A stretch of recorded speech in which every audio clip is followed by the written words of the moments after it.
Yo, what's up, everybody? I hope you guys are enjoying your Monday afternoon. It's a new week, which means there's a new week of podcasts and all the good stuff that's coming out. Just first off, we just gotta start off by just saying what a crazy weekend it was. We had the European final for soccer. We had the NBA finals. We had, McGregor and Poyer on. And a whole bunch of just stuff went down. Even the Wimbledon for tennis. There's so many sports that are on this week that really you could just sat down on your couch and you would have enjoyed every single bit of it. It was a very good weekend. We haven't really had one of these weekends in a very long time. I was very excited to, just every time I go on social media, boom, there's something right there that you can look at. And I don't know where to start, man. I mean, it was crazy. I think we just gotta congratulate Italy on winning the 2020 Euro over England. Obviously, the jokes is like it's coming home to England. All that folded when everybody is saying it's coming to Rome. So I saw highlights of the game. I saw the highlights of the penalty kicks, the penalty shootout. I'm not really big on the soccer, but I think I definitely missed I think I definitely need to get myself into soccer because it can definitely be interesting at times, even if I think the sport itself is boring just because I can't watch it. But at times, every sport has its moments. I think I should definitely tune in for that a little bit. But congrats to Italy. Man, and just also something else that was crazy too. We'll get into a little bit. Obviously, we'll be talking about baseball. The first half of the baseball season ended yesterday as the All-Star break is upon us right now, and the Home Run Derby is tonight.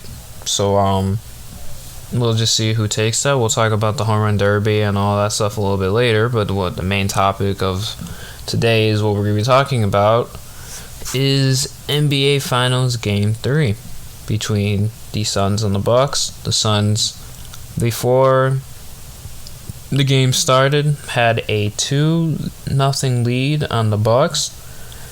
And Scott Foster was officiating the game.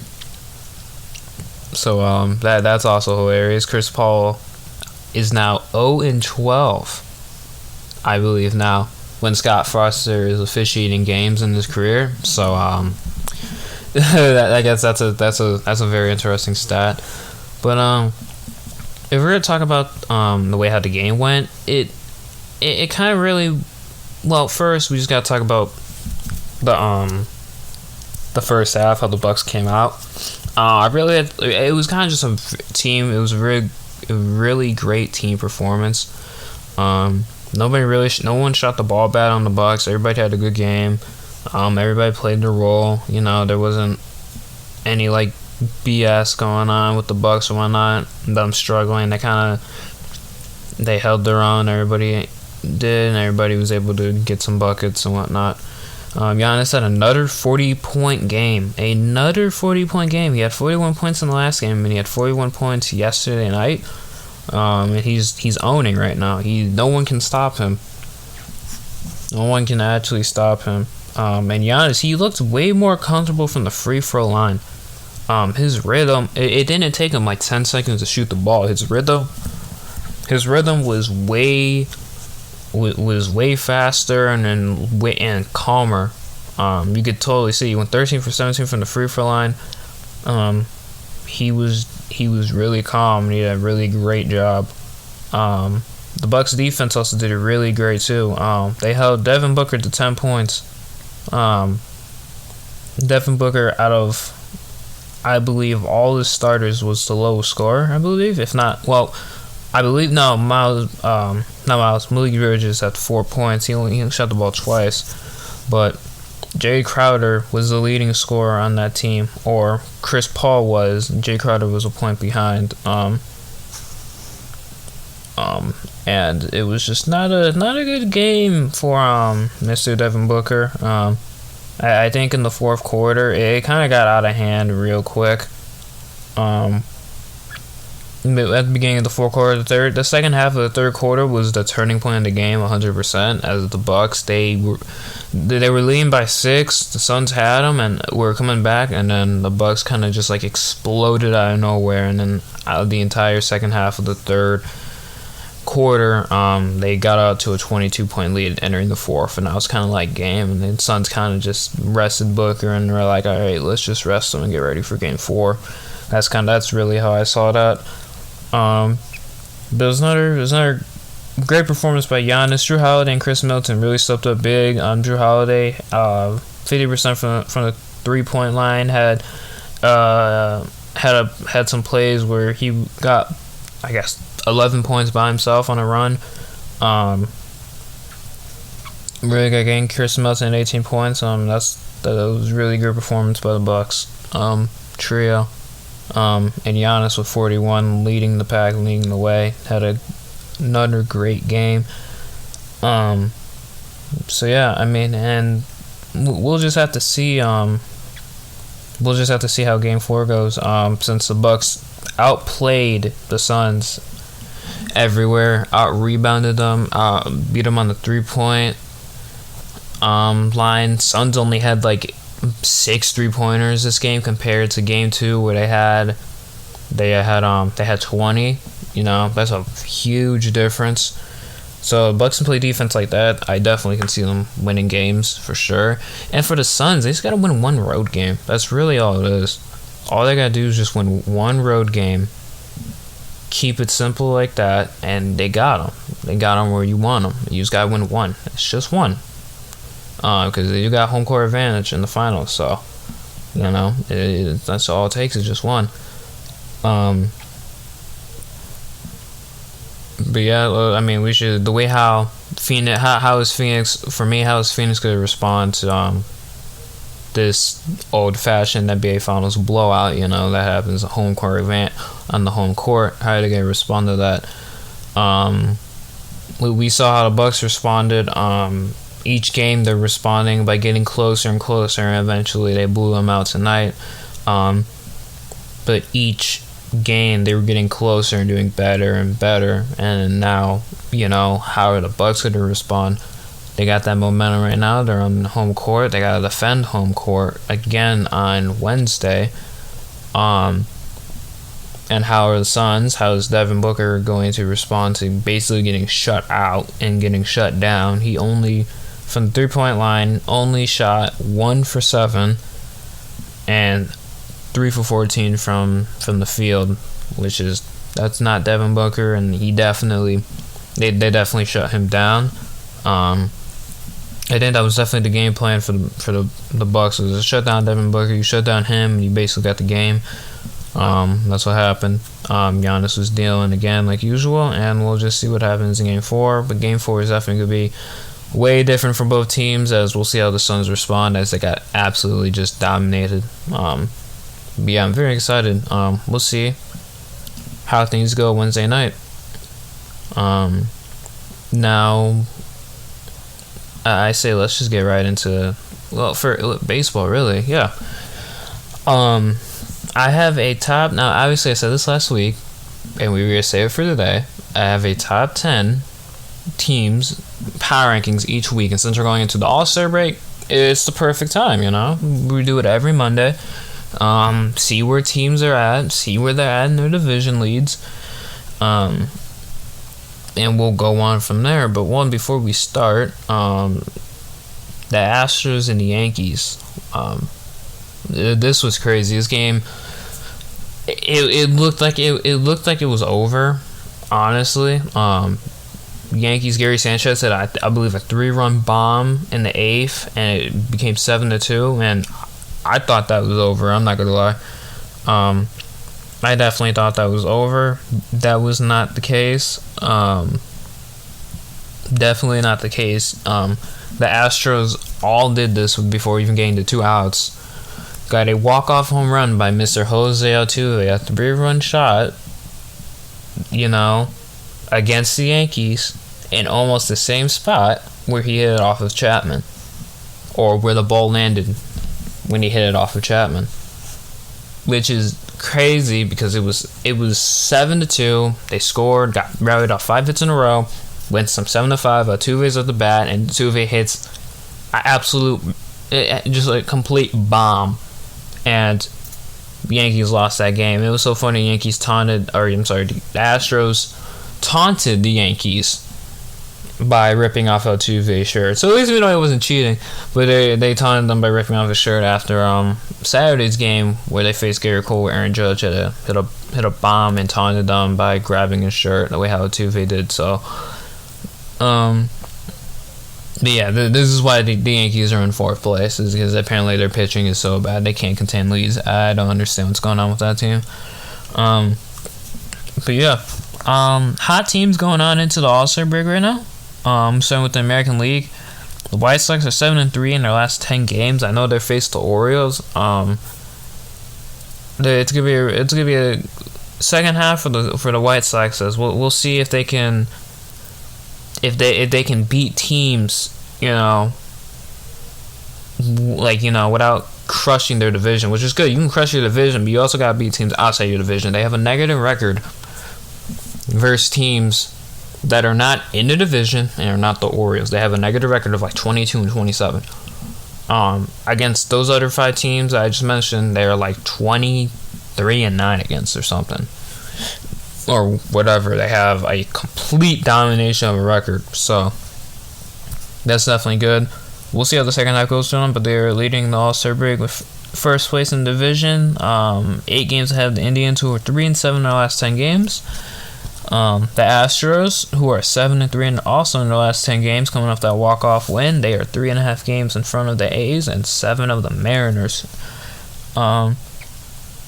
And then the AL East is looking pretty weird right now. The Red Sox are in first place by a game and a half of the Rays. And the next closest team is the Blue Jays, who are 8 games. That's how it's going in the AL East. National League, the AL East is still pretty tight. The Marlins are 9 games out and they're in last place. So anything can happen.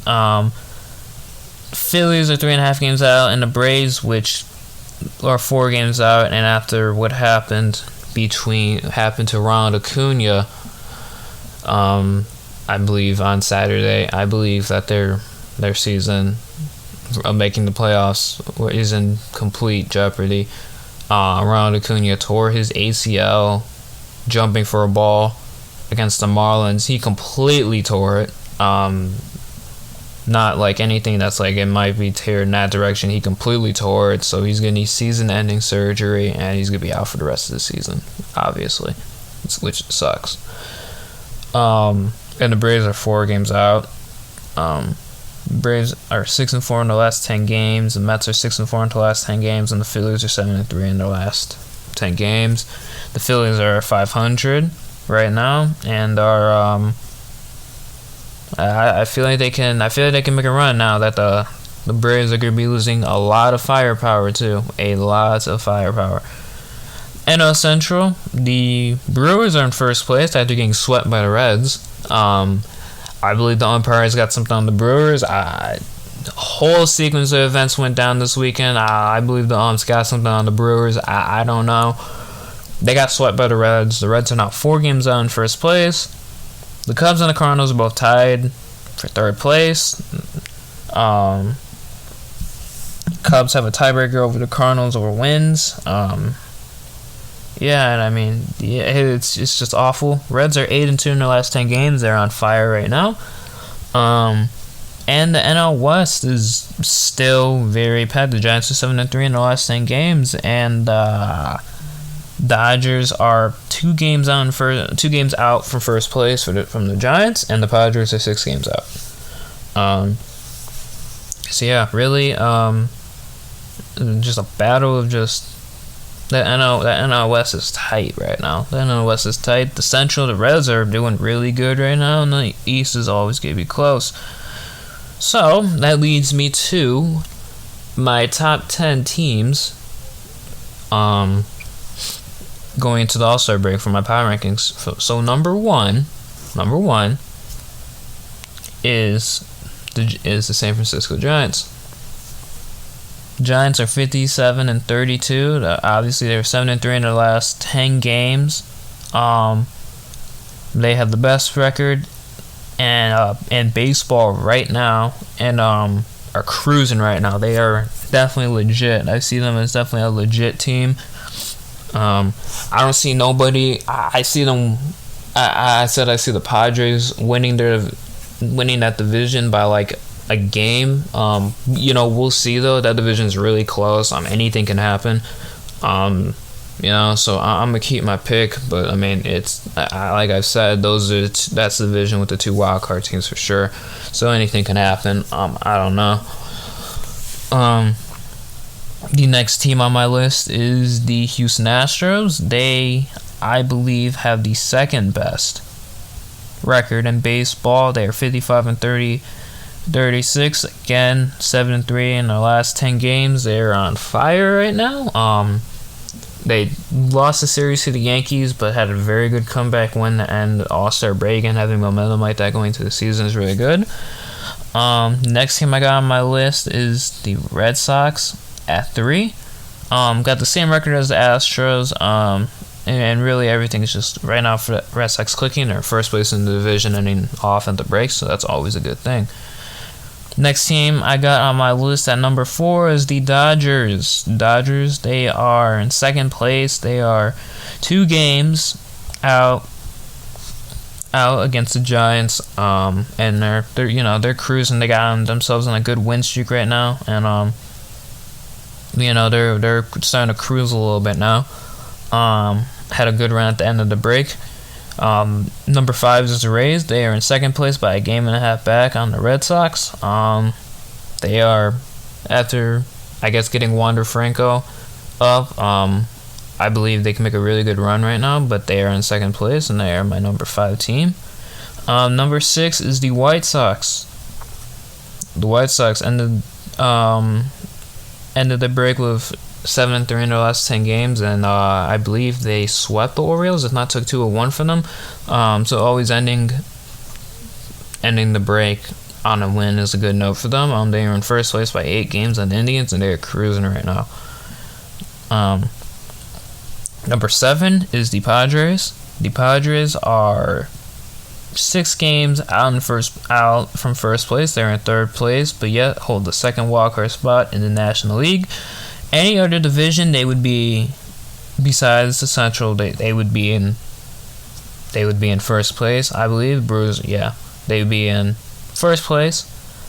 They're really they're going up and down right now a little bit, but they are still 6 games out from first place, and they're actually doing pretty good right now. And they're not too far behind, so they're doing really good. So they're my number 7 team. Number 8 team is the Oakland Athletics, man. They are 3.5 games out from first place on the Astros. They ended their last 10 games 4-6. They're not doing that too hot right now, but they definitely are. They're definitely still in the race for a wild card spot to 100%. And that division is getting real tight. The Mariners right behind them are 48-43, so the A's are definitely, they're definitely right. They're definitely right where they want to be for sure. Going into the break, not too far behind. Number 9 is the first place New York Mets. 47-40. They lead the division by 3.5 games. Coming off a good series against the Pirates. That's it for them. And then number 10 on my list is the Brewers, who are 53-39. I put them number 10 on my list instead of them being number 8. because of how they've been playing the last couple of games. They just got swept by the Reds, who are right behind them in second place. I was gonna keep them at 8, but as soon as they got swept by them, I put them down a little bit. I put the Mets up at 9 and Brewers up at 10. I don't have a full power rankings list sheet to go. But I will definitely, in the future, make one for sure so I can track my progress. Because I definitely will have to at some point. I will definitely have to track my progress. About who's going up and going down in my power rankings personally. But anyway, that's my top 10 teams. So the top 10 again is the Giants, Astros, Red Sox, Dodgers, Rays, White Sox, Padres, Athletics, Mets, and Brewers. I think it's a solid list. I think it's solid. That's just what I think. I think it's pretty solid for power rankings ending the season, having the first and second place teams.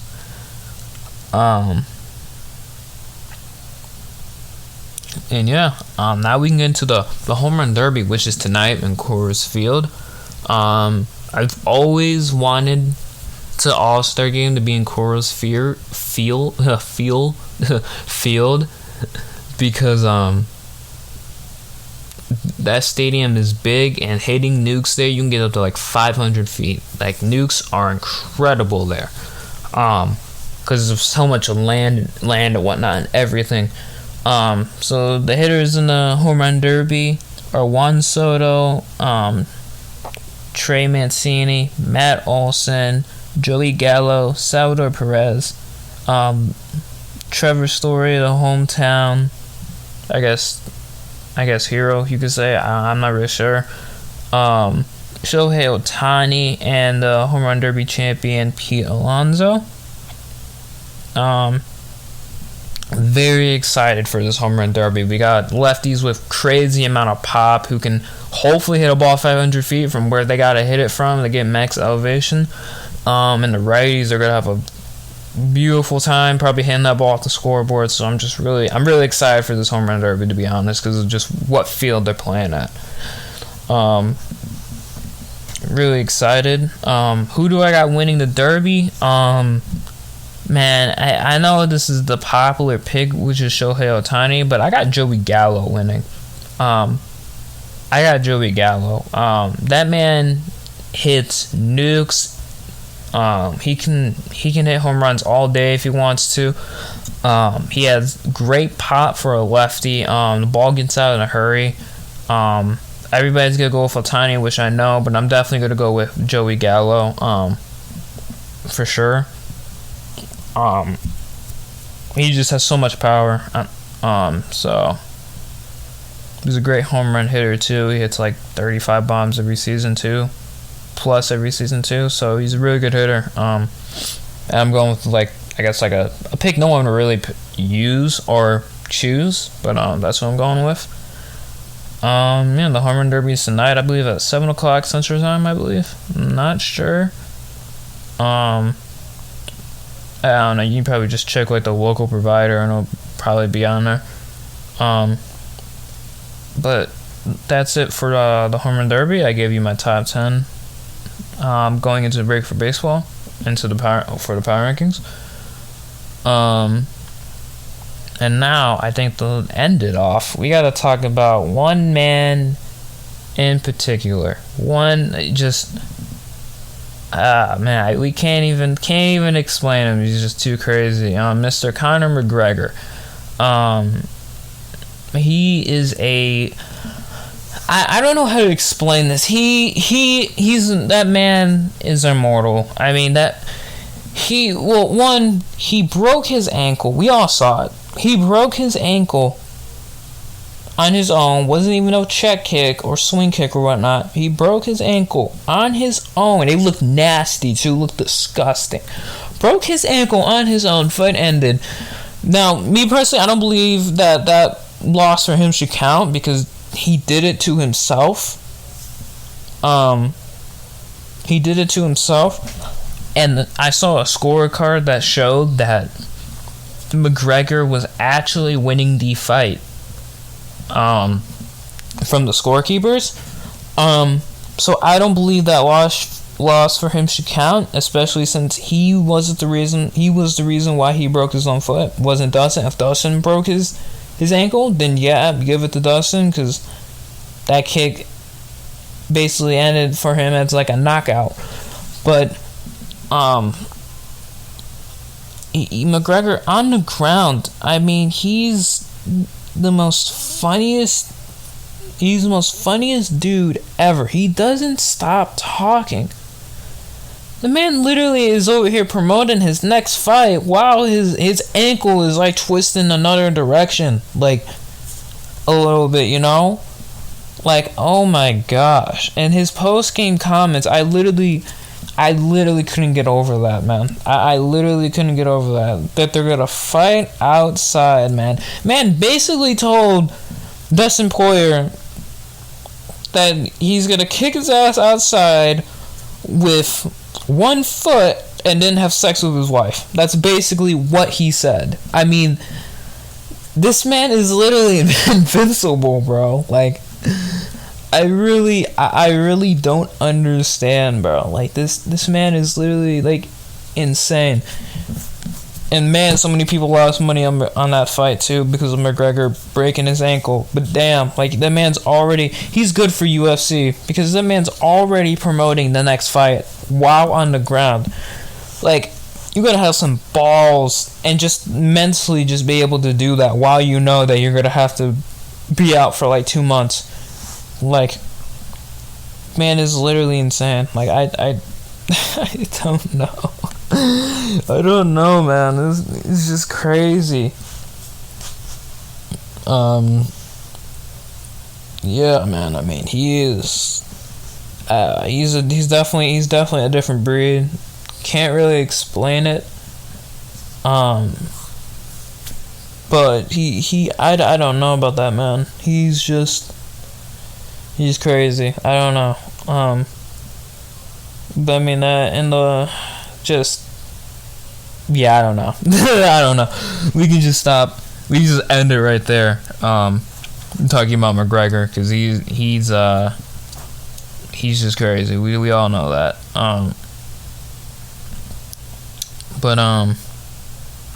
Anyway, the Wimbledon was on tonight, or not tonight, was on yesterday and Saturday. And I believe for the men's tournament and the singles, Novak won again. He won in 4 sets. So good for him. He won another major. Women's single. Man, I'm just gonna say her last name. Ashley Barty. Actually, that wasn't that hard. Won in 3 sets. And just me personally, I feel like men's tennis is too long. Like, I remember a time where I don't remember. It must have been 2 years ago. There was a tennis match that went on for like 7 hours, man. Like, hold up. Like, why do y'all need to be playing for 7 hours? Like, just like, you know. I don't know. It's weird. The men's double. Mate Pavic and Nikola Mecic. However, I am butchering his name completely. Won the men's doubles. The women's singles, Heishi Su Wei and Elise Mertens won the women's double. They won in obviously 3 sets. By the way, the last for the men's doubles, Pavic and Mecic won in 4 sets. And the mixed doubles, I didn't even know mixed doubles was going on. I don't even know how mixed doubles work apparently, but Neil Subsky and Desiree Kowalczyk won. So I didn't even know mixed doubles was going on in the tournament. So that's definitely something. And yeah, those are all the winners from the Wimbledon. So yeah, I definitely know I butchered some names right there, but you know, I'm sorry for that. But this could be it for the podcast today. I talked pretty fast, I'm not gonna lie. I kind of talked a little too fast for my liking. I kind of rushed through some things a little bit. You know, it's a Monday, you know, everybody gets through it, you know. Mondays can sometimes be slow. My legs yesterday didn't feel like didn't want to do anything yesterday, so apparently my brain doesn't want to do anything today. Doesn't want to just like completely explain topics. But anyway, I hope you guys enjoyed podcast number 13. We're rolling right now. It's already 13. But anyway, hope you guys are enjoying the podcast, and I will see you guys, I guess, whenever, I guess. You know, I haven't really came up with like a schedule yet. I need to come up with like a schedule to do podcasts right now, because sometimes it gets a little busy during the day, you know. So I mean, but I'll see you guys whenever, man. More podcasts will certainly be coming out, though. More episodes will certainly be coming out, so I'm not gonna take a whole week-long hiatus unless I tell you. So I hope you guys have a good rest of your day, and I will see you guys next time. Bye.